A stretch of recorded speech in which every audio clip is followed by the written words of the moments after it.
your hand, can we turn our Bibles to Hebrews chapter 6 verse 1 to 3. హెబ్రీయులకు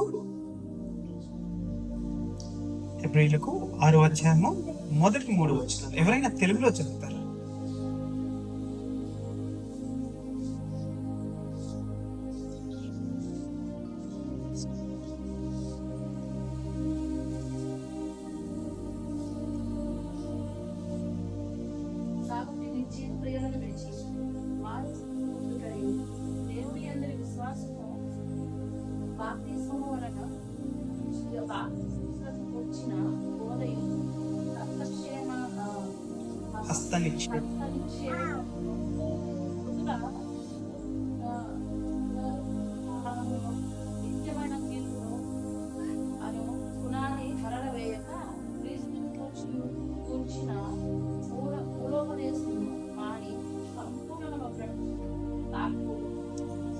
సంపూర్ణ మొదలున్నట్లు సాగిపోదు.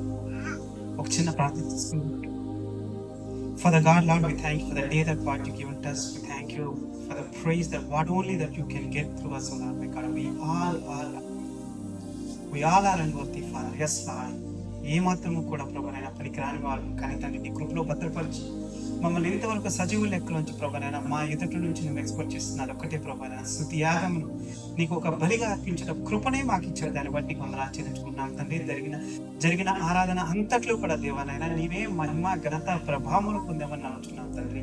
అదేవిధంగా ప్రభువైనా దేవా విత్తబడుతున్నట్టు వాక్యాన్ని తండ్రి నీ పాత సన్నిధిలో సమర్పించుగా పరిశుద్ధాత్ముడా నీవే ప్రభువైనా నన్ను నీ వశపరుచుకొని నీ రక్తంలో కడిగి ప్రభువైనా మరి ఎటువంటి వాక్కు ప్రభువైనా ఈ సంఘానికి ఈ సమయంలో అవసరమో ప్రభు అటువంటి వాక్కును ప్రభువైనా బయలుపరచమని అడిగి వేడుకొంచుంటున్నాను తండ్రి. మరి ముఖ్యంగా ఎక్కడా కూడా ప్రభువైనా విత్తబడినటువంటి వాక్యాన్ని దుష్టుడు దొంగిలించుకున్న ప్రభువైనా వాక్యాన్ని నూరంతలుగా ఫలభరితం తెచ్చుకోమని నీవే ముందుండి నడిపించమని యేసు నామమున అడిగి వేడుకొంచుంటున్నాం తండ్రి.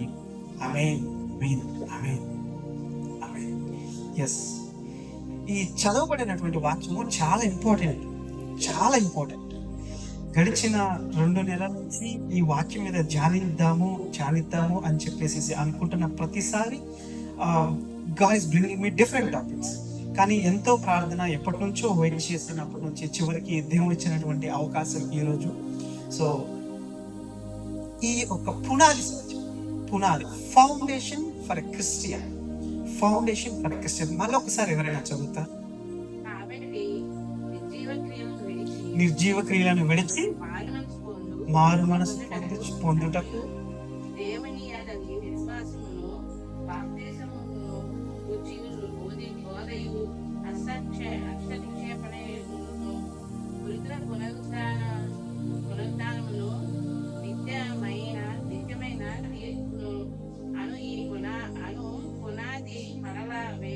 అను ఇప్పుడు అంటే అక్కడ పాస్ చేస్తున్నాం. మరలా చదువునా?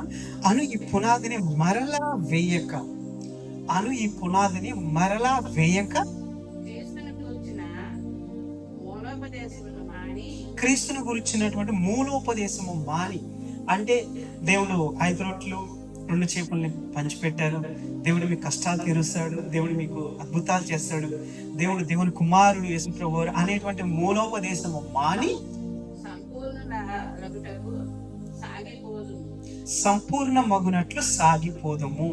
సంపూర్ణం అవటానికి బైబిల్ ప్రకారం ఒక క్రిస్టియన్ కి ఉండాల్సిన 2 లక్షణాలు. మొట్టమొదటి పరిశుద్ధత, రెండవది యథార్థత లేదంటే విశ్వసనీయత. ఇది బిల్డింగ్ లాంటిది. ఇది కట్టే ముందు, ఈ సంపూర్ణతలోనికి వెళ్లే ముందు ఫౌండేషన్ అనేది దేవుడు మనకి ఇచ్చాడు. అందులో ఇప్పుడు మీరు చదివేది ఒక 6 ఉన్నాయి. అందులో కూడా మరలా ఫౌండేషన్ వేయొద్దు. మరలా ఫౌండేషన్ అనేది ఎవరు వేయొద్దు. ఇప్పుడు దాదాపుగా సంవత్సరాల క్రితం దేవుని కృపలో దేవుడు సంఘాన్ని స్థాపించమని పిలిచారు. సో దేవుని సంఘాన్ని స్థాపించుకున్నప్పుడు సంఘం స్థాపించి నేను ఒక ఫౌండేషన్ వేయాలి అంటే అలా ఇవ్వలేదు దేవుడు. ఇంకొకళ్ళు వచ్చి ఇంకొక ఫౌండేషన్ వేయాలి అంటే అలా ఇవ్వలేదు దేవుడు. ప్రతి విశ్వాసి కూడా తన విశ్వాస జీవితం ఎలా సాగుతుంది అనటానికి బైబిల్లో ప్రామాణికాలు అనేకమైనవి ఉన్నాయి. కానీ ఫౌండేషన్ అయితే మనం చదివిన బైబిల్ వర్స్ ఫౌండేషన్ అయితే దీని మీద ఫౌండేషన్ ఉందా లేదా. కానీ దుఃఖకరమైనటువంటి విషయం ఏంటంటే ఫౌండేషన్లోనే లేని సంఘాలు ఈ రోజుల్లో మనం చాలా చూస్తాం. ఫౌండేషన్ లేకుండా ఒక బిల్డింగ్ కట్టితే ఎలా ఏమవుతుంది? కూలిపోతుంది. నేను బీటెక్ సివిల్ ఇంజనీరింగ్ చేశాను. లాస్ట్ ఇయర్లో స్పెషల్గా ఫౌండేషన్ ఎలా అనేది ఒక టాపిక్ మీద ఒక సబ్జెక్ట్ అంతా ఉంది. సో డిఫరెంట్ సాయిల్స్ అన్నీ కూడా ఒకే లెవెల్ ఆఫ్ గ్రౌండ్ ఉంటుంది కదా. కొన్ని బంకమట్టి ఉంటాయి, కొన్ని హార్డ్ సాయిల్ ఉంటుంది, కొంత ఇసుక ఉంటుంది. ఒక్కొక్క సాయిల్ మీద ఒక్కొక్క డిఫరెంట్ మెథడ్స్ యూజ్ చేసి ఫౌండేషన్ వేయాలి. ఫౌండేషన్ వేసే ముందు నువ్వు ఎంత హైట్ బిల్డింగ్ కడుతున్నావు, ఎంత కెపాసిటీ వెయిట్ని ఆ భూమి మీద లేపాలనుకుంటున్నావు, దాన్ని బట్టి ఫౌండేషన్ తక్కువ లేదంటే వంకరగా వేసేమవుతుంది. ఆబ్వియస్లీ మీరు అన్నట్లు బిల్డింగ్ పడిపోతుంది. అఫ్కోర్స్ ఒక అతను ఒక 1 million 2 million పెట్టి బిల్డింగ్ కడితే పడిపోయింది అనుకోండి, కూలిపోయింది అనుకోండి, పెద్ద లాస్ ఏం లేదు. He will lose money, eventually he will gain money because he might be a business. కానీ ఒక క్రైస్తవుడు ఫౌండేషన్ లేకుండా తన జీవితాన్ని కడితే ఏమవుతుంది? అపవాది వచ్చి దూసుకుపోతే ఏమవుతుంది? నరకమే ఉంటుంది. దేవుడు అలాగా అన్యంగా గుడ్డిగా ఏ సంఘాన్నైనా, లేదంటే ఏ విశ్వాసనైనా, లేదంటే ఏ ముందున్న నాయకుడికైనా నడిపించమని ఏది ఇవ్వలేదు, కానీ ఫౌండేషన్ అని పెట్టారు. ఆ ఫౌండేషనే ఇప్పుడు మనం చదివినటువంటి టాక్. మళ్ళొకసారి చదువుతారండి, మొదటి నుంచి మళ్ళొకసారి చివరిసారిగా.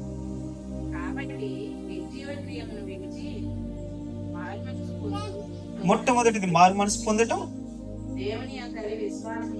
దేవుని యందలి విశ్వాసము, బాప్తిసమును గురించి బోధయు, హస్త నిక్షేపణము, మృతుల పునరుద్ధానము, నిత్యమైన తీర్పును. 6 బేసిక్ ఫౌండేషన్స్. ఇది మనం బైబిల్లో ఇలా చదువుకుంటే వెళ్తే హార్డ్లీ 10 seconds ఇలా పాస్ అయిపోతాం. కానీ అసలు మన జీవితంలో పునాది పడాల్సిందే వీటి మీద అని అపోస్తలుడైన పౌలు చెప్తారు. వీటి మీద పునాది పడాలి. ఈ ఫౌండేషన్ పడాలి అంటే ఒక భూమి ఒక రాక్ ఉండాలి కదా. ఆ రాక్ యేసు ప్రభు వారు. మీరు కంటిన్యూ చేస్తే అక్కడ నెక్స్ట్ యేసు ప్రభు క్రీస్తుని గురించిన మూలోపదేశమును మాని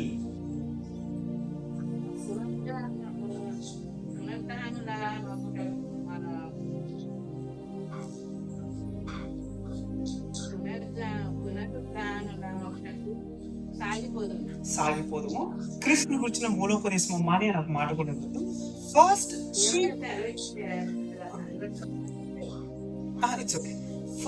చీఫ్ కార్నర్. అసలు మన క్రైస్తవ జీవితానికి ఒక చీఫ్ కార్నర్ ఏంటి అంటే క్రీస్తుని గురించిన దాని మూల రాయి పైన ఒక 6 ఫౌండేషన్స్. దాని పైన కట్టేవారు ఎవరైనా కానీ సక్రమంగా కట్టాలి.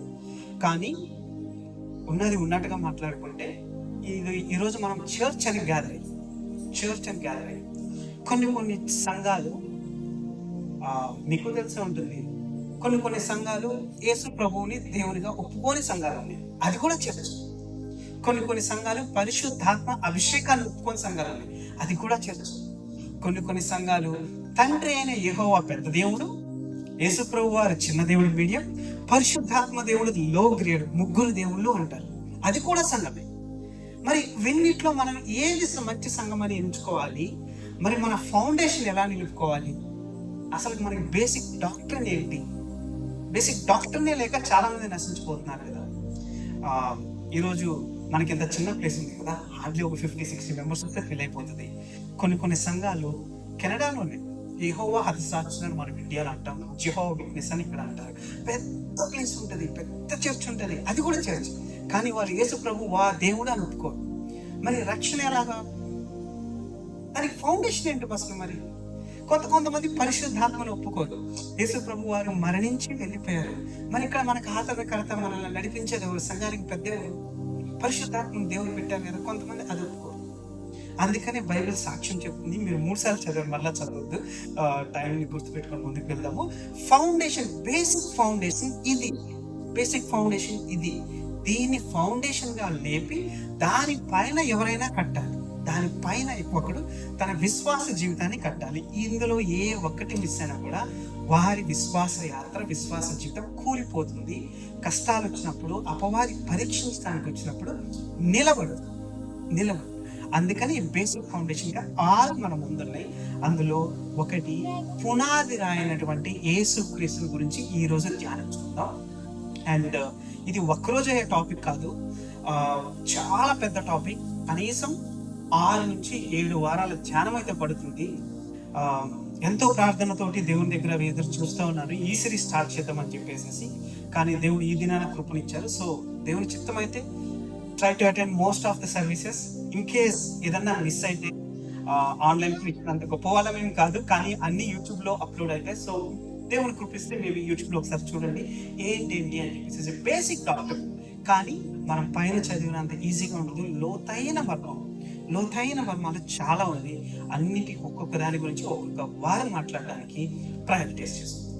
సో మొట్టమొదటిది యేసు ప్రభు వారు చీఫ్ కార్నర్ అంటున్నాం కదా. మరి ఇప్పటిదాకా మనం మాట్లాడుకున్న మూలోపదేశాలు ఆ ఫౌండేషన్ అనేది, అసలు ఫౌండేషన్ అనేది ఎవరు వేశారు సంఘానికి? ఫౌండేషన్ అనేది దేవుడు ఒక మనిషిని ఎన్నుకొని వేశారు.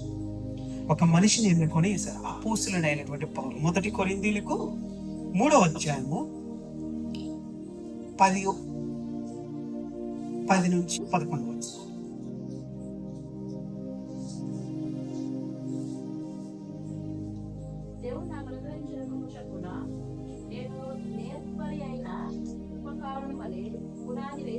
నేర్పరి అయిన శిల్పకారుని వలె పునాదులు వేసింది. అసలు ఎవరు సంఘానికి పునాదులు వేసింది?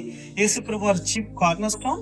నేర్పరి అయిన శిల్పకారుని వలె పునాది వేసింది అపోస్తలుడైన పౌలు గారు. తర్వాత చదువుతారా సిస్టర్? దాని మీదే కడుతున్నాడు. కట్టే వాళ్ళు ఎవరైనా కూడా 2000 సంవత్సరాల క్రితం వేసిన పునాది మీదే మరలా దాని మీదే కట్టాలి. అంతేగాని కొత్తగా వేయడానికి లేదు. ప్లీజ్. ప్రతివాడు దాని మీద ఎలాగ కట్టుచున్నాడో జాగ్రత్తగా చూసుకోవలెను. వేయబడినది తప్ప మరొక పునాది ఎవడును వేయనేరడు. ఇదే పునాది. మనకి పునాదే ఈ 5-6 సిద్ధాంతాలు, అంతకు మించి వేరే పునాది లేదు. దీనిపైన మనం బైబిల్ను చదువుకొని పరిశుద్ధత, యథార్థత అనేటువంటి బేసిస్ మీద మన జీవితాన్ని కట్టుకోవాలి. కానీ వీటి మీద మరలా పునాది వేయడానికి లేదు. అపోస్తలుడైన పౌలు ద్వారా దేవుని సంఘానికి ఇచ్చినటువంటి పునాది రాళ్ళు ఇవి. మనం సంఘం అంటే బిల్డింగ్ కాదు. మీరొక సంఘం, ఇండివిజువల్ గా మీరొక సంఘం, నేనొక సంఘం. మనందరం కలిస్తే ఒక గ్రూప్ గా కలిసి దేవుణ్ణి ఆరాధించబడేది ఒక సంఘం. సంఘం అనేది ఎప్పుడు కూడా ఒక బిల్డింగ్ అయితే కాదు. God called us to be as a church.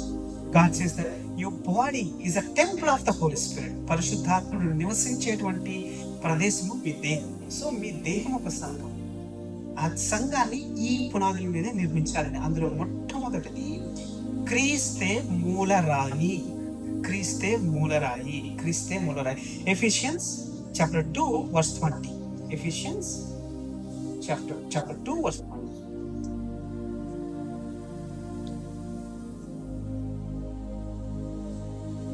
క్రీస్తు యేసే ముఖ్యమైన మూలరాయి ఉండగా అపోస్తలులను ప్రవక్తలను వేసిన పునాది మీద మీరు కట్టబడి ఉన్నారు. yes please. క్రీస్తు యేసే మూలరాయి అయి ఉండగా అపోస్తలులను ప్రవక్తలను వేసిన పునాది రాయి మీద కట్టబడి ఉన్నారు. అసలు చీఫ్ కార్నర్ స్టోనే యేసు ప్రభు వారు. ఒక క్వశ్చన్ అడుగుతారు, యేసు ప్రభు వారు దేవుడు అని చెప్పేసి చర్చకు వస్తాను కదా. వచ్చిన తర్వాత కొన్నాళ్ళ విశ్వాస యాత్ర కొనసాగుతున్నాక కొన్ని కొత్త పదాలు వింటారు. తండ్రి అయిన దేవుడు యెహోవా, పరిశుద్ధాత్ముడు. మీకు ఏమన్నా డౌట్ వచ్చిందా? యేసు ప్రభు దేవుడు అని వస్తే ఇక్కడేంటి 2 కొత్త పేర్లు వినిపిస్తున్నాయి అంటే 3 దేవుళ్ళ అని ఎప్పుడన్నా డౌట్ వచ్చిందా? నా సాక్ష్యం నేను పంచుకుంటాను. క్రైస్తవ కుటుంబంలో పుట్టినప్పుడు యేసు ప్రభు దేవుడు అనేది నాకు తెలుసు. సో బైబిల్ ఎప్పుడు చదవలేదు అప్పటిదాకా. బాప్తిసం తీసుకొని సంఘానికి వచ్చే తర్వాత కూడా పేర్లు వినపడుతుంటే నాకు వచ్చిన డౌట్, యేసు ప్రభుకి 3 పేర్లు ఉన్నాయా? అంటే 3 దేవుళ్ళే, మేబీ 3 దేవుళ్ళు ఉన్నారా? ఒక దేవుడే 3 అవతారాలు ఎత్తాడా? 3 దేవుళ్ళే ఒకళ్ళుగా అవతరించారా? ఒక్క దేవుడే 3గా ఎక్స్ప్రెస్ చేస్తున్నాడా? ఇవన్నీ నాలో వచ్చిన క్వశ్చన్స్. ఆఫ్ కోర్స్ మీరు ఎవరికైనా వచ్చాయో లేదో తెలియదు, కానీ గబక్క నేను నోరు తెరిచి ఎవరినన్నా అడిగితే వీడికి ఇది కూడా తెలియదు అనుకుంటారేమో అని చెప్పి మెదలుకుంటుంటాం. కానీ ఆ క్వశ్చన్ ఏమో వెంటాడుతుంది. ఎవరికైనా ఈ అనుభవం ఉందా? సార్ తన క్వశ్చన్ అంటే ఎస్. సో ఇలాంటి జీవితంలో చాలా జరుగుతాయి. డౌట్ ఉంటుంది, నోరు తెరిచి ఎవరినన్నా అడిగితే వీడికి ఇది కూడా తెలియదా అని చీప్గా చూస్తారేమో అని మెదలుకుంటూ ఉంటాం. కానీ ఆ డౌట్ క్లారిఫై చేసుకోవాలి. ఎలా ఎలా ఎలా ఈ క్వశ్చన్ నాకు దాదాపుగా 2 సంవత్సరాల పాటు వెంటాడింది. తండ్రి అయిన దేవుడు ఎవరు? పరిశుద్ధాత్ముడు ఎవరు? అసలు ఈ పునాది అయినటువంటి క్రీస్తు ఎవరు? క్రీస్తు ఎవరు? దానికి సారీ అండి ఎస్, దానికి బైబుల్ సాక్ష్యం ఇస్తున్నది. అందరూ ఒకటి. ఎందుకు అందరూ ఒకటి అంటే, ఒక్క దేవుడు ముగ్గురుగా ఎక్స్ప్రెస్ అవ్వలేదు. మనకి అన్యుల్లో కూడా 3 దేవుళ్ళు ఉంటారు అని చెప్పేసి ఉంది. అది ఇక్కడది కాపీ. ఏదైనా అపవాది చేసేది ఇక్కడ తీసుకెళ్లి మాస్కరేట్ చేసి కాపీ చేయడం. బైబిల్లో కూడా బైబిల్ సాక్ష్యం ఇస్తుంది. తండ్రి అయిన దేవుడు, కుమారుడు, పరిశుద్ధాత్మ. తండ్రి అయిన దేవుడు తన నోటి మాటను పలికితే కుమారునిగా వచ్చాడు. మనం ఇప్పటికే దాదాపు 2-3 సార్లు ధ్యానించుకున్నాం ఇదే మాట. సామ్ 2nd చాప్టర్లో ఉంటుంది. Today I have begotten you అని చెప్పేసి ఒక మాట ఉంటుంది. అనుకోని చెప్తామని, బట్ స్టిల్ అసలు యేసు ప్రభు వారి ఉనికి, యేసు ప్రభు వారు సృష్టిలో ఎక్కడి నుంచి వచ్చారు అనేది this is the chief call, this is the chief foundation.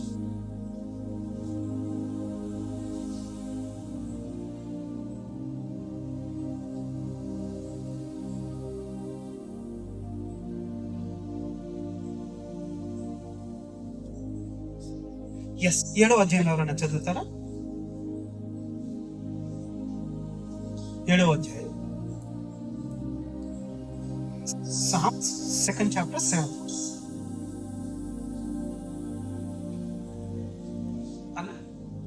నేను చదువుతాను, నేనే చదువుతాను ఇంగ్లీష్లో. కాదండి. He said to me, you are my son, today I have become your father. He said to me, I am your son. తండ్రి అయిన దేవుడు ఒక మాటను పలికి మాటతోటి చెప్తున్నారు, నీవు నా కుమారుడు, నేను నిన్ను కని ఉన్నాను అని చెప్పేసేసి. అప్పటిదాకా మరి ఆ వాక్కు ఎక్కడ ఉంది? అసలు ఆ ఫౌండేషన్ అయినటువంటి వాక్కు ఎక్కడ ఉంది? తండ్రి లోపల ఉంది.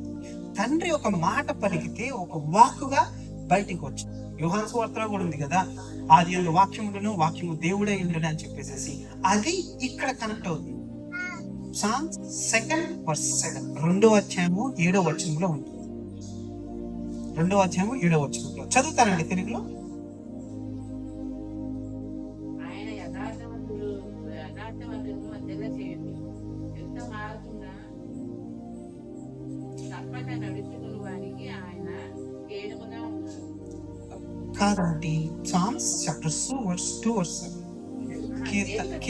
కీర్తన సారీ. కట్టడలను నేను వివరించదను. యెహోవా నాకు ఇలాగ సెలవిచ్చెను, నీవు నా కుమారుడవు, నేను నిన్ను కని ఉన్నాను. యెహోవా నాకు ఇలాగ సెలవిచ్చెను, నీవు నా కుమారుడు, నేను నిన్ను కని ఉన్నాను. యెహోవా ఎవరికి సెలవిస్తున్నాడు? దావీదుకి ప్రవచనాత్మకంగా పలుకుతున్నటువంటి మాట. ఆదిలోనే పరిశుద్ధాత్ముడు దావీదు మీదకి అభిషేకంగా దిగి వచ్చి ఈరోజు మనం నేర్చుకోవటానికి పలికినటువంటి మాట. తండ్రి అయిన యెహోవా ఒక వాక్కును పలికితే వాక్కుతోటి, వాక్యమై ఉన్న దేవుడు యేసు ప్రభు, మనందరికీ తెలిసిందే కదా. ఆ వాక్కుతోటి తండ్రి చెప్తున్నారు, నేను నిన్ను కని ఉన్నాను. That's where in the beginning కదా, before anything begins, that's where this is the history. తండ్రి అయిన దేవుడు ఒక మాట పలికితే యేసు ప్రభు వారు తండ్రిలో నుంచి తన ఆత్మని పంపితే పరిశుద్ధాత్మ. మరి తండ్రి పెద్దవాళ్ళ అలా అని ఒక మాట అన్నారని చెప్పేసేసి కాదు. అలానే పరిశుద్ధాత్ముడు చివరిలో వచ్చారని పరిశుద్ధాత్ముడు చిన్నవారా? కాదు. త్రిత్వం, ట్రినిటీలో ఏంటి అంటే ముగ్గురు ఒక్కటే. వారు ముగ్గురు వేరు పర్సన్స్ అయినప్పటికీ వారి బీయింగ్, వారి అసెట్స్, వారి ఉనికి ఒకటే, వారి హావభావాలు ఒకటే, వారి ఆలోచన విధానం ఒకటే, వారు మాట్లాడే మాట ఒకటే, వారు చేయాలనుకున్న ప్రణాళిక ఒకటే. తండ్రి ఒకటంటే కుమారుడు ఇంకొకటి చేద్దాం అనుకోడు, కుమారుడు ఒకటంటే పరిశుద్ధాత్ముడు ఇంకొకటి చేద్దాం అనుకోడు. వారి ముగ్గురి ఆలోచన విధానము అంత ఒకటే విధంగా ఉంటుంది. అందుకనే పరిశుద్ధాత్ముడు అంటారు, యేసు ప్రభు అంటారు. యేసు ప్రభు శిలువ దగ్గరికి వెళ్ళండి అని పరిశుద్ధాత్ముడు ఎప్పుడు ప్రేరేపించేది. ఒక మనిషిని పరిశుద్ధాత్ముడు దర్శిస్తే మొట్టమొదటిగా తను వెళ్ళేది యేసు ప్రభు శిలువ దగ్గరికి. అలానే యేసు ప్రభు వారు 4 సువార్తల్లో కూడా ఉంటుంది, తండ్రి పంపించాడు నేను వచ్చాను, తండ్రి పంపించాడు నేను వచ్చాను, పంపిన వారు గ్రేట్ నేను కాదు అంటారు. అలానే తండ్రి అంటారు, సమస్తమును కుమారునికి ఇచ్చాను, సమస్తమును కుమారునికి ఇచ్చాను. కొంతమంది ఈ రోజు మనం మాట్లాడుకునే విధంగా యెహోవా విట్నెస్ డైరెక్ట్ గా తండ్రి దగ్గరికి వెళ్తాను అని వాళ్ళంటే, తండ్రి అంటారు no no no no, first come through the son, come through the son, come through the son. అదే 2వ అధ్యాయంలో 12వ వచనం ఎవరైనా చదువుతారా? ఆయన కోపం త్వరగా రగులుకొనుడి. ఇది తండ్రి గురించి. కుమారుని ముద్దు పెట్టుకుని ఆయన కోపము త్వరగా రగులును. కుమారుని ముద్దు పెట్టుకుని చాల్సి కుమారుడు ముద్దు పెట్టుకుని ఆయన కోపము త్వరగా రగులుకొనును. ఎవరి కుమారుడు? ఆ కుమారుడే యేసు ప్రభు. ఇది తెలియకే మన వాళ్ళు అంటారు, ఆల్మోస్ట్ ఒక 2-3 వీక్స్ బ్యాక్ కూడా చెప్పాను, ఇది తెలియకే మన వాళ్ళు అనుకుంటాము వాడు చనిపోతే తలకొరుగు పెట్టడానికి వాడు కొడుకోలేదంటారు. కావాల్సింది మన గర్భాన జనించిన కుమారుడు కాదు, ఈ కుమారుడే మూలరాయినటువంటి క్రీస్తు. ఈ కుమారుడే మూలరాయినటువంటి క్రీస్తు. సో వీరు ఒకరిని ఒకరు ప్రైజ్ చేసుకుంటారు, ఒకరిని ఒకరు అడోర్ చేసుకుంటారు, ఒకరిని ఒకరు ఘనపరచుకొని అద్భుతంగా మాట్లాడతారు. నేను కాదు నువ్వు గొప్ప, నేను కాదు నువ్వు గొప్ప అని. అలానే ఒకరు ఎక్కువ ఒకరు తక్కువ కాదు. వారి ముగ్గురు మహిమ ఒకటే, ట్రినిటీ. వారి సమస్తము జరిగించేది ఒకటే, వారి బీయింగ్ ఒకటే, వారి ఎసెన్స్ ఒకటే, వారిలో వారికి భేదాలు. అందుకని బైబిల్ సాక్షిస్తుంది ముగ్గురిని కలిపి దేవుడు ఒక్కడే, ముగ్గురిని కలిపి దేవుడు ఒక్కడే అని. ఇప్పుడు అర్థమైందా? So first primary corner stone is Jesus కి ఎందుకు ఆధిక్యత వచ్చింది అంటే, తండ్రి సృష్టిని క్రియేట్ చేద్దామని అనుకున్నప్పుడు సృష్టి మొత్తాన్ని ఎవరి ద్వారా చేశారు? తండ్రి కుమారుడైనటువంటి యేసు ప్రభు వారి ద్వారా చేశారు. కుమారుడైనటువంటి యేసు ప్రభు వారి ద్వారా హెబ్రీలకు డాక్టరీన్స్కి వెళ్తున్నాయి కాబట్టి చాలా బైబిల్ వర్సెస్ ఉంటాయి. హెబ్రీలకు మొదటి గ్రంథము మొదటి 3 వచనాలు.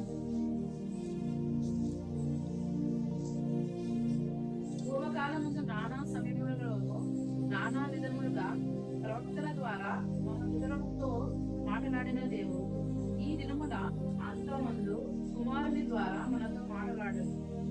ఆయన ఆ కుమారుని సమస్తమునకును వారసునిగా నియమించెను.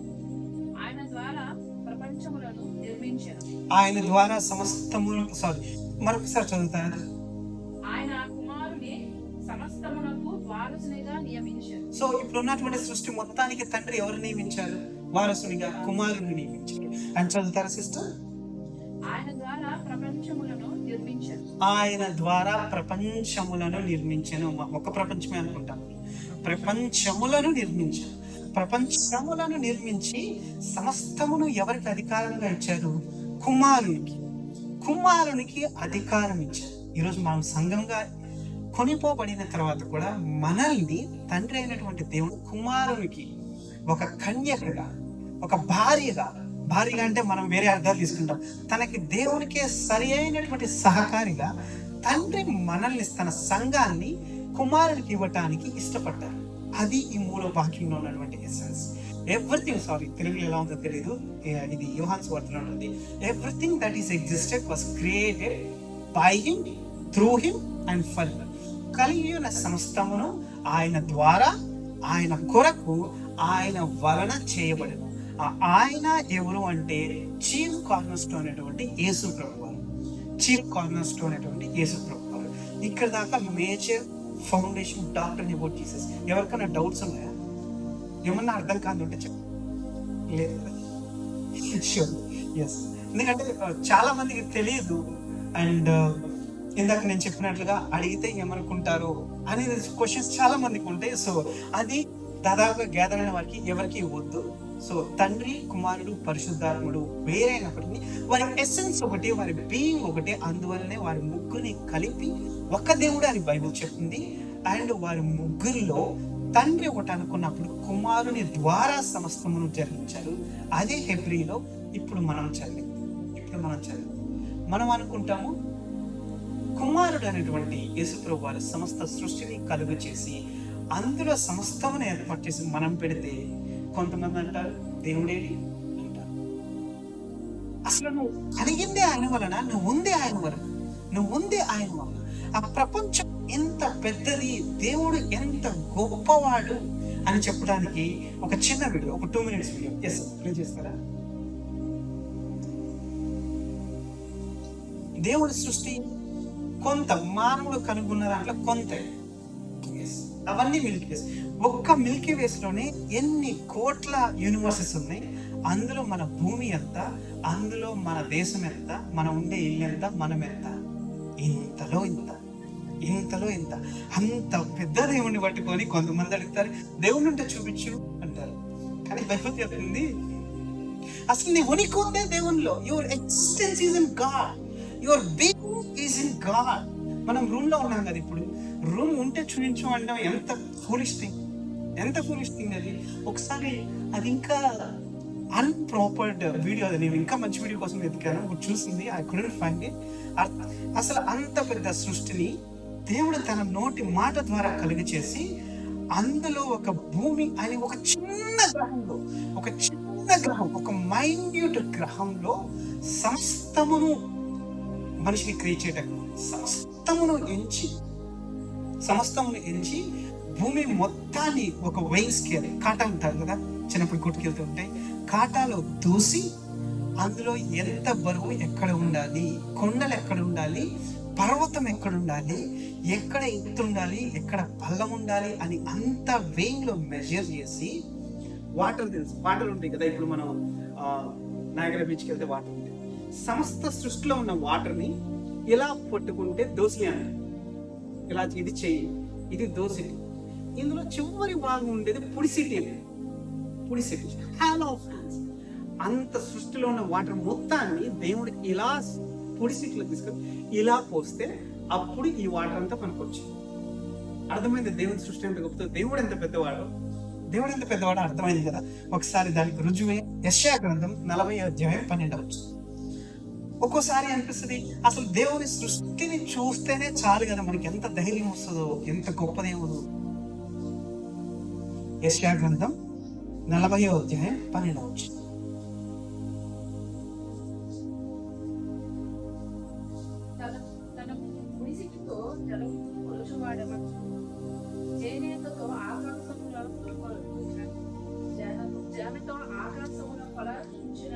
జేనతో ఆకాశములు కొలంట.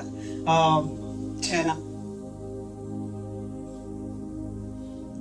మూర అంటే ఇంత, మూర కూడా కాదు చేన అంటే. see how big God is. Sorry please, any confusion? Okay. జేనతో ఆకాశాన్ని కొలిచారంటే ఒక ఆకాశమే కదా, మనకి దాదాపుగా కనీసం 7 ఆకాశాలు ఉన్నాయని చెప్పేసి అదొక doctor. I don't want to go so much. దేవుని క్యారెక్టర్ వన్ సిస్టర్,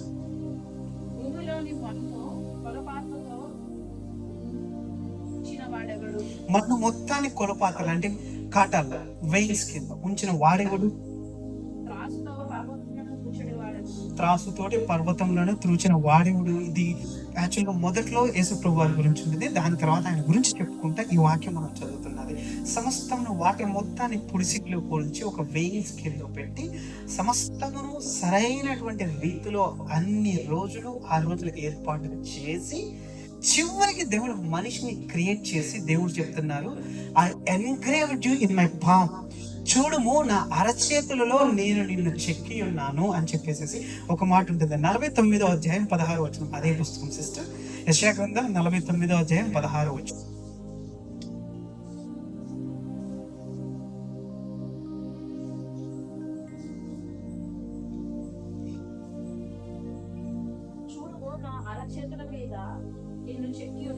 నా అరచేతుల మీద నిన్ను చెక్కి ఉన్నాను, నీ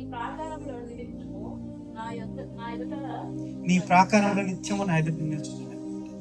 ఎస్, చాలా సిస్టర్, అరచేతిలో దేవుడు మనల్ని ఇంత సృష్టిని ఇంత పెద్ద సృష్టి మీరు చూశారు కదా, ఎంత పెద్ద సృష్టి. అందులో భూమి లోపల మనం అంతకంటే అణువు కంటే తక్కువ అంత క్రియేట్ చేసి దేవుడు చివరికి దేవుడు చెప్తున్నమాట, నేను నిన్ను నా అరచేతులతోటి చెక్కి ఉన్నాను, నీ ప్రాకారములు నిత్యము నా ఎదుట నిలిచి ఉన్నవి. Which means that I engraved you. ఇంత సమస్త సృష్టి చేసింది కూడా నేను నీ కోసం. I engraved you in my palms so that you will act on behalf of me on this universe. అర్థమైందా దేవుడు ఎంత గొప్పవాడు, ఎంత పెద్దవాడు. అంత సృష్టి చేసినటువంటి దేవుణ్ణి మొట్టమొదటి పునాది తన సంఘానికి ఇచ్చారు. మొట్టమొదటి పునాది తన సంఘానికి. యేసు ప్రభు వారు లేకుండా సంఘ పునాది, ఆ సంఘ రాయి లేదు. యేసు ప్రభు వారు లేకుండా విశ్వాస యాత్ర ప్రారంభం అవ్వదు, అయినా కూడా కొనసాగదు. ఇది డాక్టర్. అర్థమైంది కదా. సో ఇక్కడ నుంచి ఒక చిన్న టాపిక్ అది మాట్లాడుకుని ముగించాం. అంత సృష్టిని క్రియేట్ చేసినటువంటి దేవుడు, చూడుము నా అరచేతులలో నేను నిన్ను చెక్కి ఉన్నాను, నీ ప్రాకారంలో నిత్యము నా ఎదుట నిలిచి ఉన్నామని చెప్పినటువంటి దేవుడు ఈరోజు మిమ్మల్ని, నన్ను, అందరినీ పిలుస్తున్నారు. నాతో ఫ్రెండ్షిప్ చేయి, నాతో ఫ్రెండ్షిప్ చేయి. దేవుడు అంటే చాలా మందికి ఉంటుంది. చర్చికి అయితే, క్రిస్టియన్స్ అయితే చర్చ్కి, హిందూస్ అయితే టెంపుల్కి, వేరే వాళ్ళు అయితే ముస్లిమ్స్ అయితే మసీదుకి వెళ్ళేసేసి కానుకలు ఏమన్నా ఉంటే వేసి, నువ్వు నన్ను మంచిగా చూసుకో, నా పని నేను చేసుకుంటా అనుకుంటాను. కానీ అది కాదు, దేవుడు చెప్తున్నారు, నాతో సహవాసం చేయి, నాతో ఫ్రెండ్షిప్ చేయి. మనం దేవుడిని ఫ్రెండ్గా పిలవటం కాదు, ఆయనే చెప్తున్నారు, బీ మై ఫ్రెండ్, నా ఫ్రెండ్గా ఉండు. ఆదివారం ఇంటికి వెళ్ళిన తర్వాత వాక్యం గురించి ధ్యానిస్తా, ప్రార్థన చేస్తా ఉంటే దేవుడు ఈ వారం గురించి ఇచ్చినటువంటి మా వాక్యం ఇదే, నాతో సహవాసం చేయమని, నాతో ఫ్రెండ్గా మెలగమని. Constant communication. ఏదో ఒక్కరోజు వచ్చి ఒక్కరోజు వెళ్ళటం కాదు, లేదంటే రోజులో పూట కొంచెం వెళ్ళటం కాదు. Constant communion and the communication. This is not out of the Bible that I'm speaking about. Turn your Bibles to John chapter 15 verse 15. John chapter 15 verse 15. యోహాను సువార్త 15వ అధ్యాయము 15వ వచనం.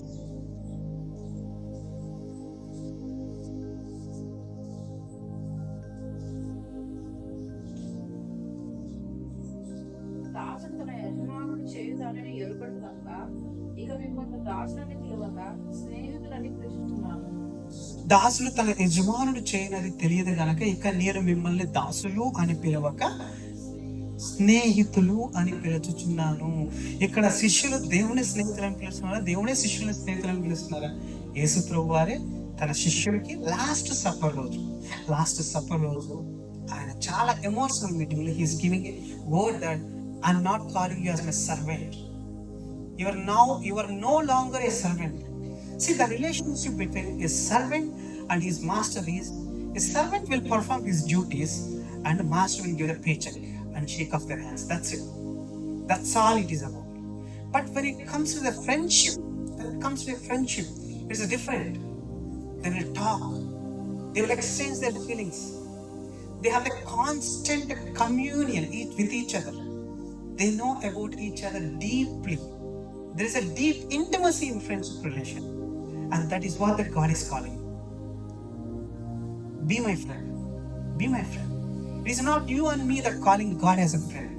God himself is calling that, be my friend. Abraham never called that God is my friend. God said that Abraham is my friend. దేవుడే చెప్తున్నారు, Abraham నా స్నేహితుడు. ఆ రోజుల్లో అబ్రహామే కాదు, దేవుడు మరలా గుర్తు చేస్తున్నారు, అబ్రహాం క్లాక్ నువ్వు కూడా నా ఫ్రెండ్గా ఉంది. You are my friend. ఏదో వచ్చి అలాగా దూరంగా ఉండేసేసి ఉండదు కదా. There is a constant communion between you and me. నేను నీతో ఉండాలనుకుంటున్నాను, సో నువ్వు కూడా నాతో ఉండు. నేను నీతో మాట్లాడాలనుకుంటున్నాను, నువ్వు కూడా నాతో మాట్లాడు. నేను నీతో నా బాధని షేర్ చేసుకోవాలనుకుంటా. మీకు తెలుసా, దేవుడికి కూడా బాధలు ఉంటాయి. నశించిపోవడం ఒకరు బాధే, అది షేర్ చేసుకుంటాడు దేవుడు. అది అందరితోటి షేర్ చేసుకోడు, కొంతమందితోటే షేర్ చేసుకుంటాడు. దావీదు నా హృదయానుసారుడు, అందరూ కాదు, దావీదే హృదయానుసారుడు. ఎందుకు అంటే దేవుడికి హృదయం ఉంది. దేవుడు ఏ విషయంలో ఎలా రియాక్ట్ అవుతాడో దావీదుకి తెలుసు. అంతమంది 40 రోజుల పాటు ఒక సౌలు రాజు కూడా ఫిలిస్తీన్లు అందరూ దేవుణ్ణి దూషిస్తూ ఉంటే అందరూ నుంచోనే ఉన్నారు. దావీదు ఒక్కడే వచ్చి తిరగబడ్డాడు. వచ్చి వాడు ఎంత పెద్దోడైనా అవని మనం ఇలా నిలబట్టమైంది, దేవుడు మన దేవుడు అయి ఉంది. సున్నత లేని ఫిలిస్తీయుడు దేవుని నామాన్ని అవమానించడానికి మీకు ఎంత ధైర్యము అని చెప్పేసి ఇంత బాలుడు ఒక పెద్ద గొలాయత్ మీదకి వెళ్తాడు. ఎలా వెళ్ళాడు? విక్టరీ వస్తుందని ఎష్యూరెన్స్ ఉందా? లేదు. తను తిరిగి బయటకు వస్తాడని తెలుసా? తెలియదు. కానీ ఇది దేవుడికి అసలు దేవుడి నామాన్ని ఎవరైనా దూషిస్తే దేవుడు ఒప్పుకోడు. అది నాకు నచ్చదు. అది దావీదు హృదయం. దేవుని హృదయం దావీదు తెలుసు. ఎందుకంటే వారిద్దరి మధ్య ఉన్న ఇంటిమసీ అలాంటిది. ఇద్దరి మధ్య ఉన్న ఇంటిమసీ అలాంటిది. రోజంతా కూడా అసలు నేను అనుకోలేదు దావీదు గురించి మాట్లాడదు. ఎందుకో దేవుని గురించి చేస్తున్నారు. రోజంతా గొర్రెలు కాచుకుంటున్నప్పటికీ దావీదు దేవునితోటే మాట్లాడతాడు. తను చేసే పనిలో దేవుడి దృష్టి అంతా కూడా దావీదు మీదే ఉంటుంది. ఒక కీర్తనలో ఉంటుంది, ఎత్తైన కొండ, ఆ ఎత్తైన కొండ మీద సౌలు మహారాజు ఉంటాడు. అది ఎక్కాలని ఉంది నాకు, అది ఎక్కాలని ఉంది నాకు అంటాడు. ఈరోజు మనకి అది పరిశుద్ధ కొండ. దేవుడు దావీదు దగ్గరని సమయాలు పంపించి ఆ ఎత్తైన కొండ మీద నువ్వే రాజు. ఎలా ఊరికి అవ్వలేదు. There is a constant communion, there is a constant relation. ఎక్కడ కూడా మధ్య బ్రేక్ లేదు. కొన్ని సీక్రెట్స్ దాచుకొని కొన్ని మాట్లాడదాం లేదు అనేది అది లేదు వారిద్దరి మధ్య. There is a constant emotional bonding between God and people those who walk closely with God. ఇంతమంది మనం ఉన్నాం కదా, దాదాపు 10 మంది మేము పిల్లలతో కలిపి. మనందరినీ గ్రూప్ లో చూడండి. It Cs you as a individual person. Plus దేవుడు నేను ఎప్పుడు కూడా ఒక గ్రూప్ లో చూడరు. నువ్వు కాలేజ్కి వెళ్ళినా లేదంటే నువ్వు ఎక్కడికి వెళ్ళినా, he see you as an individual person and he want to talk to you as a friend. He want to talk to you as a friend. పాట కూడా ఉంది కదా, I'm a friend of God, I'm a friend of God. He wants to be as your friend, wants to be as your friend. దేవుడు కూడా జోకులేస్తారు, దేవుడు కూడా కోపడతారు, దేవుడు కూడా తిడతారు, దేవుడు కొడతారు కూడా. ఎప్పుడు జరుగుతాయి ఇవన్నీ? ఫ్రెండ్షిప్తో ఉంటే. దావీదు తప్పు చేశాడు, దేవుడు కొట్టాడు. కోలుకోలేని దెబ్బ కొట్టారు, దేవుడు కూడా తిడతారు. దేవుడు మాట్లాడతారు, దేవుడు జోకులేస్తారు, ప్రేమిస్తారు, ఆదరిస్తారు, అన్నీ చేస్తారు. తండ్రి కుమార పరిశుద్ధాత్మ ఏకంగా ఉన్నది. కానీ మనమే లిమిట్ చేసుకున్నాం. ఈరోజు దేవుడు గుర్తు చేస్తున్నది, ఆ లిమిట్స్ అనేవి వద్దు. బైబిల్లో మనం చాలా మంది ప్రవక్తల్ని చూసినప్పుడు మనం అనుకుంటాం వారు చాలా పెద్ద ప్రవక్తలు, వారు చాలా గొప్ప మనుషులు, వారు దేవునితో నడిచారు అని. కానీ వారికి మీకు తేడా ఏం లేదు. మీరు ఎలానో వారు అలానే. ఎలీషా గురించి ఎలీషా గురించి పాత నిబంధనలో చాలా గొప్పగా ఉంది. అగ్ని నుంచి భూమి కిందకి దించాడని ఈరోజు పాట కూడా పాడతాం. అంత్యకాల అభిషేకం పంపించదేవా అని చెప్పేసి. కానీ కొత్త నిబంధనలో ఉంటుంది, ఏలియా ఎలాంటి వాడు? మన వంటి వాడే. ఏలియా మన వంటి వాడే అంటే మనం కూడా పరలోకం నుంచి అగ్ని దింపచ్చు అడిగితే దేవుని. మనమే అనుకుంటాం there is a limitation between us and God. దేవుడికి అది నచ్చదు. ఆ లిమిట్స్ నన్ను ఒక చట్రంలో బంధించొద్దు. నేను సమస్త సృష్టిని క్రియేట్ చేసిన దేవుడిని అయినప్పటికీ ఒక స్నేహితునిలాగా నాతోటి ఉండు, ఒక స్నేహితునిలాగా నాతోటి మాట్లాడు. అందుకే యేసు ప్రభువు చెప్తున్నాను మనం చదివిన వాక్యంలో కూడా, I know longer call you as a servant, I am calling you as my friend. Let there be the intimacy between you and me. Let there be the constant communication between you and me. Let there be the fellowship between you and me. Israel అందరూ కూడా అంత communication లేదు. కానీ బిలాము ప్రవక్త తెలుసు కదా మనకి. బిలాము ఎవరు? ఇజ్రాయేలీగా కాదు, అన్యుడే. ఇంకా చెప్పాలి అంటే వేరే వాడిని ఆరాధించే ఒక గొప్ప ప్రధాన యాజకుడు. అతని దగ్గరికంట దేవుడు ఒక సాధారణ మనిషిగా వస్తాడంట. ఒకరోజు ఒక రాజు కొంతమందిని పంపిస్తాడు. ఈ ఇజ్రాయేలీయులు నా రాజ్యం మీదగా వెళ్తున్నారు, వాళ్ళు నా మీదకి వస్తే నేను తట్టుకోలేను వాళ్ళ ఫోర్స్ ని. బిలాము దగ్గరికి వెళ్ళి బిలాముని తీసుకురండి. బిలాము ఒక నోటి మాట పలికితే ఏదైనా జరిగిపోతే బిలాముకి ఆ పౌరుని అని పంపిస్తే బిలాము అంటాడు, మీరు వచ్చారు బాగుంది, ఆఫర్ చేశారు బాగుంది, నేను నా సొంత నిర్ణయం మీద నేను రా, ఇక్కడ కూర్చోండి, నైట్కి ఒక ఆయన వస్తాను నా దగ్గరికి, ఆయనతో మాట్లాడి చెప్తా. Numbers 22:9-12. Numbers 22:9-12.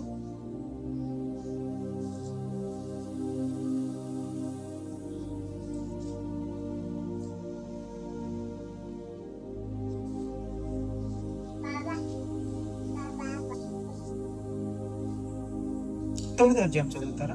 జస్ట్ దేవుడు బిలాము వద్దకు వచ్చి, నీ యొద్దనున్న ఈ మనుష్యులు ఎవరని అడుగగా, దేవుడు బిలాము దగ్గరకు వచ్చి నీ దగ్గర ఉన్న మనుషులు ఎవరని అడుగుగా. అదేలాగా అసలు దేవునికి తెలియకుండా వాళ్ళు వస్తారా? దేవునికి తెలియకుండా ఉంటుంది ఆ మనుషులు వచ్చారని బిలాము దగ్గరికి. కానీ దేవుడే ఒక మనిషిగా బిలాము దగ్గరకు వచ్చేసేసి లోపల ఎవరు ఉన్నారు, ఎవరు వాళ్ళు అని అడుగుతున్నారు. అంటే చదువు బైపాస్ చేస్తాం కానీ వాళ్ళిద్దరి మధ్య ఉన్న కమ్యూనికేషన్ ఆ ఇంటిమసీ అర్థం చేసుకున్నారా? దేవుడు మనిషిగా రావటం, బిలామేమో తర్వాత 12వ అధ్యాయంలో 11 అధ్యాయంలో బిలాము సమాధానం చెప్తారు. దేవుడు దానికి తగిన సమాధానం ఉంటే అదంతా మనకు అవసరం లేదు. కానీ అసలు ఆ ఇంటిమసీ, ఆ రిలేషన్షిప్ అర్థం చేసుకున్నారా? దేవుడు ఎక్కడా కూడా మనతో బిహేవ్ చేసేటప్పుడు నేను సర్వజ్ఞానిని, రేపు నీకు ఉద్యోగం వస్తుంది, రేపు నీకు డబ్బులు వస్తాయి అని బిహేవ్ చేయదు. మనకి లాగా ఒక ఫ్రెండ్గా మాట్లాడతారు. ఫ్రెండ్ తోటి మా అమ్మ ఈరోజు బాగాలేదురా అంటే, ఓ ఉండి ఏం కాదు, స్ట్రెంగ్తన్ యువర్ సెల్ఫ్, కొంచెం ఓపిక తెచ్చుకోండి. దేవుడు కూడా అంతే, నేను నీకు ఫ్రెండ్గా ఉంటాను, యూ బీ మై ఫ్రెండ్. నేను సమస్తమును క్రియేట్ చేసిన దేవుణ్ణి అయినప్పటికీ I desire to be as your friend. నేను నీతో ఒక ఫ్రెండ్గా ఉండటానికి ఇష్టపడుతున్నాను. ఒక చట్రంలో నన్ను బంధించొద్దు. Let there be no limitations between you and me. Be as a friend. Be as a friend. There is no secrets between friends. There is no limitations between friends. There is no ఏదన్నా ఈ మాట అంటే ఏమనుకుంటారో అనేది లేదు. బాధగా ఉంటే ఎసయ్య చాలా బాధగా ఉందయ్యా, యేసుప్రభు వారు సిలువలో చేసింది కూడా అదే. My God why have you forsaken me. నా దేవా నన్ను ఎందుకు చేయవలిచావని చెప్పేసి యేసుప్రభు వారే తండ్రిని అడుగుతున్నారు. అంటే దాని అర్థం యేసుప్రభు వారే డిమాండ్ చేస్తున్నారు, ఎందుకు వదిలిపోతావు నన్ను ఇలాగా, ఎలా వదిలిపోతావు? He's saying that not only me, you can have the same question with me. You can have the same question. చాలా మంది దేవుని క్వశ్చన్ చేయకూడదు అనుకుంటారు. యూ కెన్ క్వశ్చన్ గా. దేవుడు కూడా చెప్తున్నారు, నన్ను క్వశ్చన్ ఎవరైనా చేస్తారని నేను చూస్తున్నా ఉన్నా. అది టాపిక్ కాదు, దాని గురించి మాట్లాడాను. కానీ దేవుడు చెప్తారు, జనాల గురించి, మీ కుటుంబం గురించి నన్ను ఎవరైనా క్వశ్చన్ చేస్తారు, నన్ను ఎవరైనా అడుగుతారని నేను చూస్తా ఉన్నాను, కానీ నన్ను ఒక్కరు కూడా క్వశ్చన్ చేయట్లేదండి. God is waiting for that moment. So let God be as your friend. Let God be as your friend. But remember one thing, there should be honor. గౌరవప్రదమైనటువంటి రిలేషన్షిప్స్. ఏరా పోరా అనుకునే మనం రిలేషన్షిప్స్ కాదు. నిజమైన వాల్యూ ఉన్న friendship ఎలా ఉంటుంది అంటే, you will call him with honour. You will call him with honour. నాకు క్లోజ్ ఫ్రెండ్ ఒకడు ఉండేవాడు, దాదాపుగా 15-16 సంవత్సరాల ఫ్రెండ్స్. ఎప్పుడు కూడా అరే అని పిలుస్తారు. And we have a lot of jokes in between both of us. బాప్తిసం తీసుకొని కొన్ని రోజులు పరిశుద్ధాత్మతో సహవాసం చేసిన తర్వాత నేను అతన్ని పిలిచే విధానం మారింది. పేరుతోనే చాలా గౌరవంగా పిలవటం కొన్నాళ్ళని నేను నోట్ చేశాను. పరిశుద్ధాత్మతో వస్తే అది నేర్పించేది గౌరవంతో కూడిన సహవాసము దేవునితో కలిగి ఉండండి. ఎక్కడా కూడా లిమిటేషన్స్ పెట్టొద్దు, అది చెప్తున్నారు. చూశారు కదా, సమస్తము ఎంత పెద్ద క్రియేషన్ దేవుడు చేశాడు. నేను అంత పెద్ద గొప్ప దేవుణ్ణి, సర్వము కలిగిన దేవుణ్ణి, కానీ నీతో ఫ్రెండ్గా ఉండటానికి ఇష్టపడుతున్నాను. ఒక చిన్న స్టోరీ చెప్పి ముగించు. ఏలియా టాపిక్ వచ్చింది కాబట్టి ఏలియా పెద్ద గొప్ప ప్రవక్తే. కానీ ఏలియా రోజుల్లో ఇజ్రాయెల్కి అస్సిరియన్స్, ఈ రోజుల్లో అయితే ఇరాన్, అదే కంట్రీ. ఇజ్రాయెల్కి ఇరాన్కి ఇప్పుడు కూడా సాగుతూనే ఉంది, ఈ రోజు అప్పటి నుంచి సాగుతూ ఉన్నది. సో ఆ రోజుల్లో అస్సిరియన్స్, ఇరాన్ లో ఉన్నటువంటి ఒక కమాండర్, చీఫ్ కమాండర్, అతని పేరు వచ్చేసేసి నయమాను అంటారు తెలుగులో. చాలా గొప్ప యుద్ధ వీరుడు. అండ్ బైబిల్లో షాక్ అయిన విషయం ఏంటంటే, యుద్ధ వీరుడు, అన్యుడు, దేవుడు అతనికి విజయాలు ఇచ్చారంట. Lord has given him more victories. ఎందుకో తెలియదు. But one defect that he has, it is a leprosy. పక్షవాతంతో కలిగిన వ్యక్తి. సగం పక్షవాతం, సగం బాడీ బాగుంటుంది. అతని ఇంట్లో ఒక చిన్న పని మనిషి ఒకరోజు చూసి, నయమాను భార్యతో చెప్తుంది, ఇశ్రాయేల్లో ఒక ప్రవక్త ఎలీషా ఉన్నాడు, అతని దగ్గరికి వెళ్తే అతను ఒక మాట పలికితే ఇతను హీల్ అవుతాడు అని చెప్పేసి. సో ఈ నయమానికి తన భార్య ఆ విషయం చెప్తే నయమాను నమ్మి రాజు దగ్గరికి వెళ్తాడు. నేను ఆపోజిట్ రాజ్యానికి వెళ్ళాలి, నాకు ఒక లెటర్ రాసి. ఈ రోజుల్లో అయితే వీసా, మనం వేరే దేశానికి వెళ్ళాలంటే వీసా కావాలి కదా, సేమ్ అప్పటి నుంచి ఉన్నది. ఆ ఇరాన్ రాజు లెటర్ రాసిస్తే ఇజ్రాయెల్ రాజుకి ఆ లెటర్ నయమాన్ తీసుకొచ్చేసింది. ఆ నయమాన్ తెచ్చిన లెటర్ని చూసి రాజు తన వస్త్రాన్ని చింపేసుకొని, am I a God to heal this man? am I God to heal this man? నేనేమన్నా దేవుణ్ణా ఇతన్ని పక్షవాతం వచ్చిన బాగు చేయటానికి? ఆ విషయం తెలుసుకున్న ఎలీషా అడుగుతాడు, నువ్వు ఎందుకు వస్త్రం చించుకున్నావు? అంత అవసరం ఏంటి నీకు? అంత అవసరం ఏంటి? 2 రాజుల గ్రంథం 5:8. 2 రాజులు 5:8.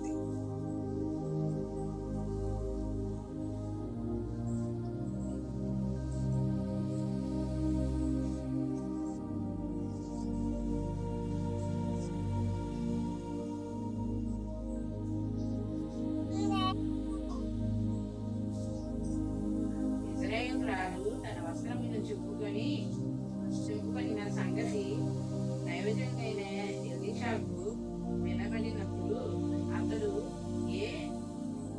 నీ వస్త్రములను నీవెందుకు చింపుకొంటివి?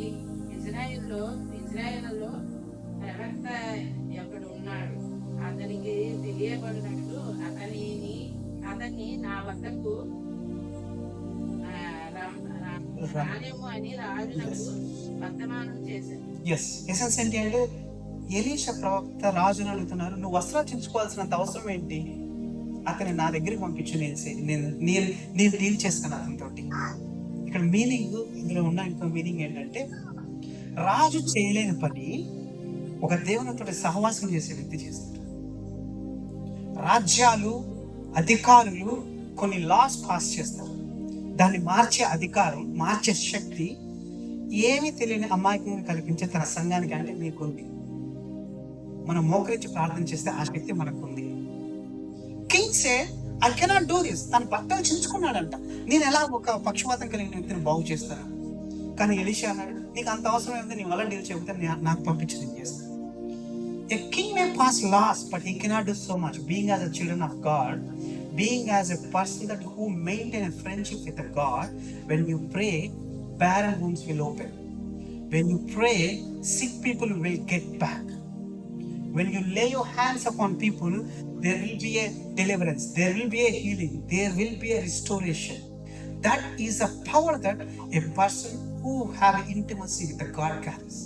దేవునితోటి ఎవరైనా సహవాసం చేసే వ్యక్తి క్యారీ చేసే పవర్, అది ఈరోజు దేవుడు మీకు నాకు ఉందని గుర్తు చేస్తున్నారు.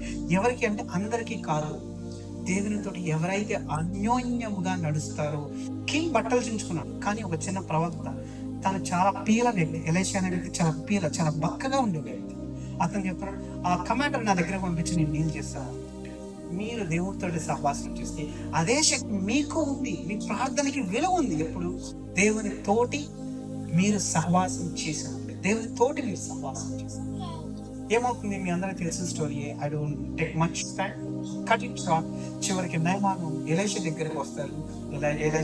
ఏలియా ఒక మాట చెప్తారు, జోర్దాను నదిలోకి వెళ్ళి 7 సార్లు మునుగండి. ఫస్ట్ నయమాను చాలా రెబెలియస్ గా, ఆ మురికి నీటిలోకి వెళ్ళి ఎవరు మునుగుతారు, అంత కోని ఇంత దూరం వచ్చింది అని చివరికి వెళ్ళి మునుగుతారు. తర్వాత తనని తాను 7 సార్లు మునిగి లేచేసరికి his flesh was destroyed as a young boy. అది చూసి అప్పుడు నమ్ముతారు, నిజముగా ఇందులో దేవుడు ఉన్నాడు. దేవుడు ఒక మనిషి పట్ల ఉన్నాడు అనటానికి అద్భుతాలు కనపరుస్తాడు. దేవుడు ఇచ్చినటువంటి వాక్కు కూడా అది, నా జనులకు అద్భుతములు నేను కనపరిచేదను. దేవుడు మీతో ఉంటే మీ ప్రార్థన పట్ల అద్భుతాలు కనపరుస్తాడు. ఏ రాజ్యాలు కూడా చేయలేదేమో, కానీ అద్భుతాలు మీ పట్ల కనపరుస్తాడు. ఎస్తేర్ జీవితంలో కూడా అదే జరిగింది. రాజు తన ఉంగరం తోటి ఒక లాగ్ పాస్ చేశాడు, యూదులందరినీ చంపేమని.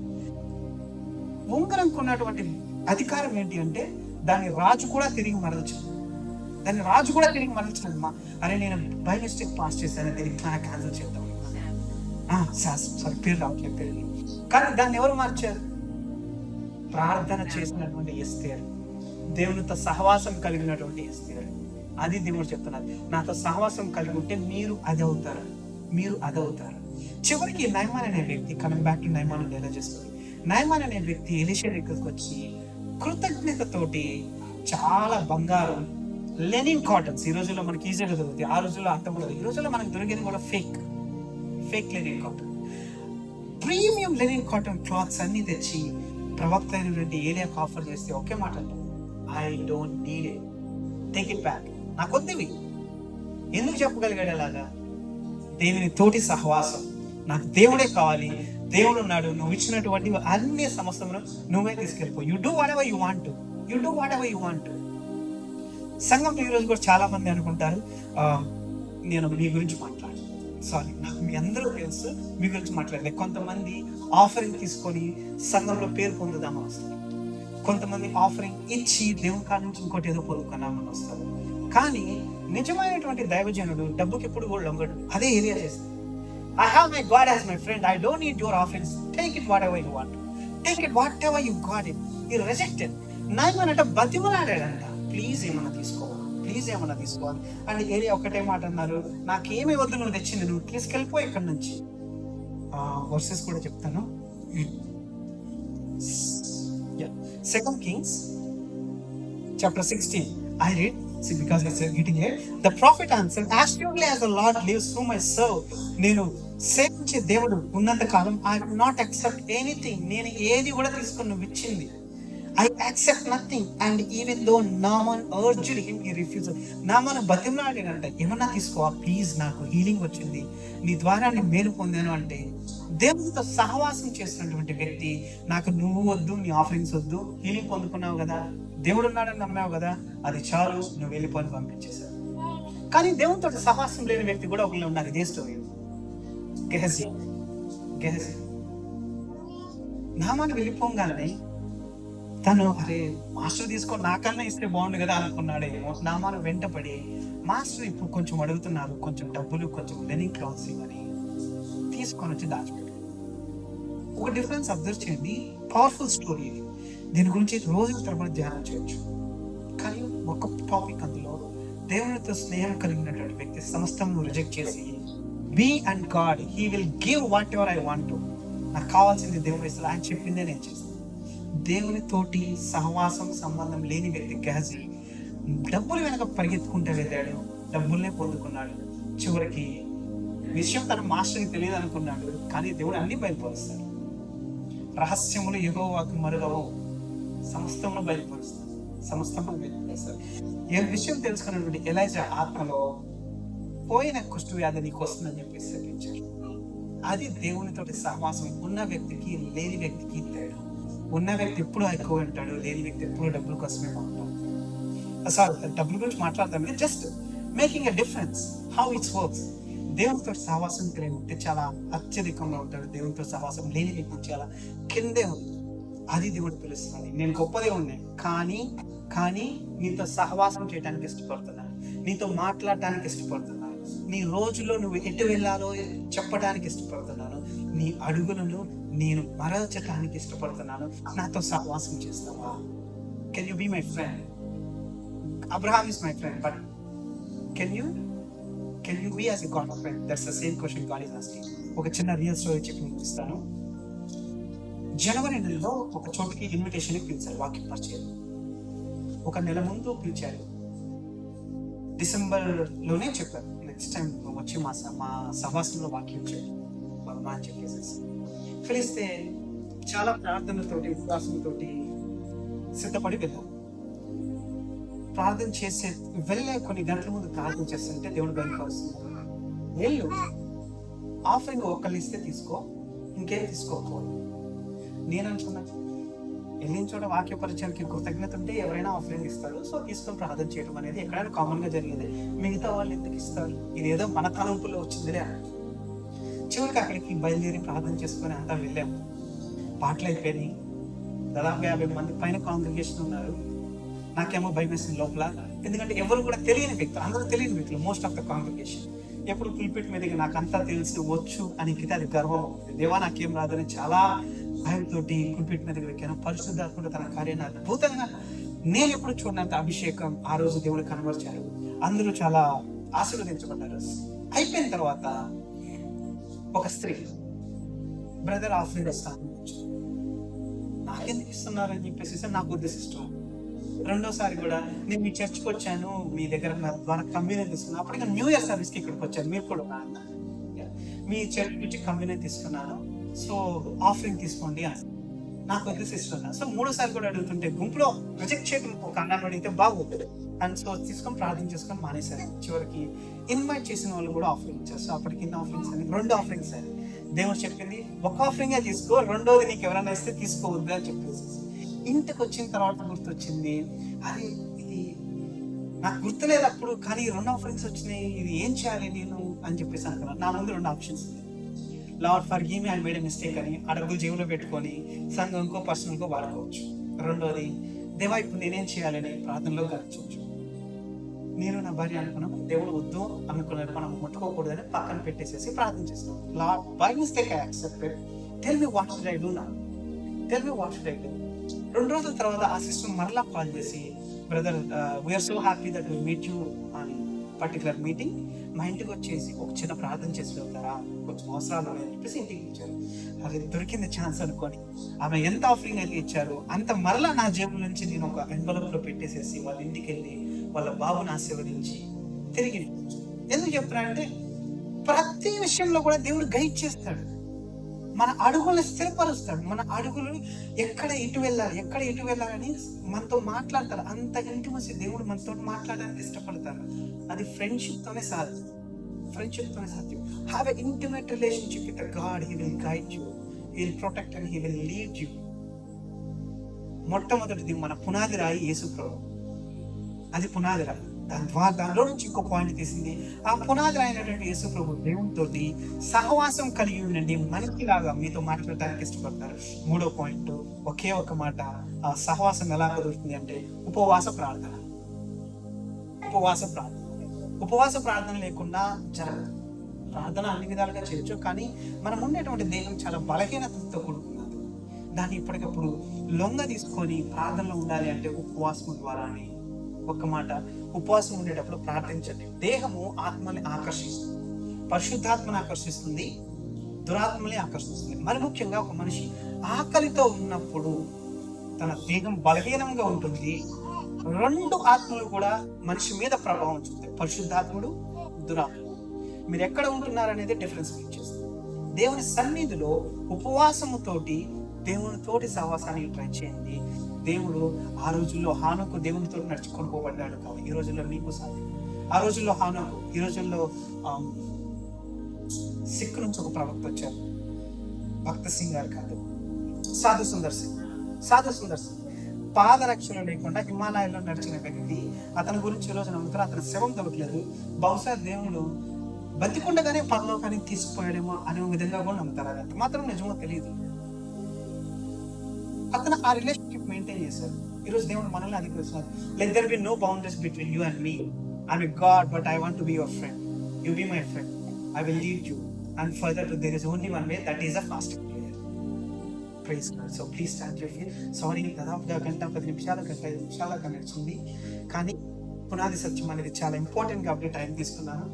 అండ్ మరలా చెప్తున్నాను, దేవుని అవకాశం ఇస్తే ఇంకా 6 వారాల దాకా సాగుతుంది ఇదే topic, foundations. So please join us and be blessed. వచ్చిన ప్రార్థన చేసుకున్నాను.